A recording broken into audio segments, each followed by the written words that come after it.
পাবনার ঢালারচর ফাঁড়ির ইনচার্জ ও ইউপি চেয়ারম্যানের বিরুদ্ধে সংবাদ সম্মেলন। বিশেষ প্রতিনিধির পাঠানো তথ্যচিত্রে ডেস্ক রিপোর্ট।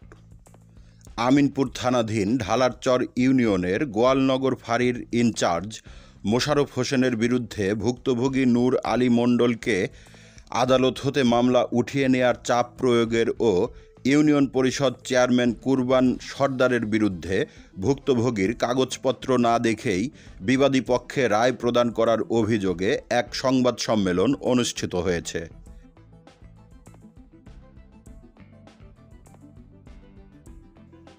আজ রোববার ৫ মে দুপুর ১টায় পাবনা প্রেস ক্লাবের ভিআইপি অডিটোরিয়ামে এ সংবাদ সম্মেলন অনুষ্ঠিত হয়। সেখানে লিখিত বক্তব্য পাঠ করেন ভুক্তভোগীর ভাতিজা হারুন মণ্ডল। জানা যায়, ভুক্তভোগী নূর আলী মণ্ডল ঢালারচর ইউনিয়নের মিরপুর চরের মৃত আপাই মণ্ডলের ছেলে। নূর আলী তার বক্তব্যে বলেন, আমার নানা সেলিম সর্দার তার প্রথম স্ত্রী মারা গেলে সকিরুন্নেসা বিবিকে দ্বিতীয় বিয়ে করেন।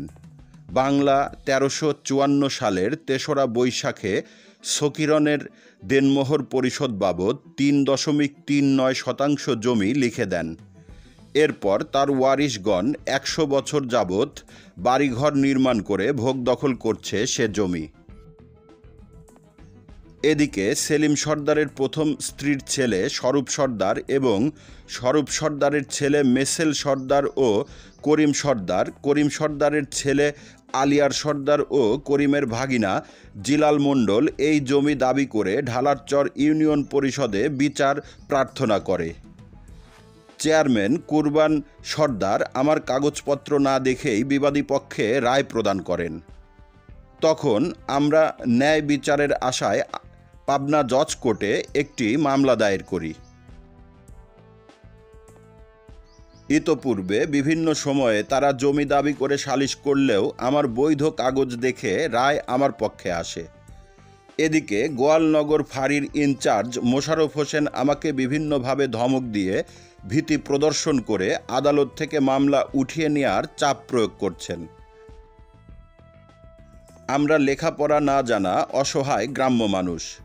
আপনাদের প্রতি আমাদের অনুরোধ, আমাদের বিষয়টি আপনাদের পত্রিকায় প্রকাশ করে আমাদের ও সত্যের সাথে থাকবেন। এ সময় তাদের সাথে তাদের উকিল মতিউর রহমান বাহেজও বক্তব্য পেশ করেন। সেখানে পাবনা প্রেস ক্লাবের সভাপতি, সাধারণ সম্পাদক সহ বিভিন্ন গণমাধ্যমের সাংবাদিকগণ উপস্থিত ছিলেন।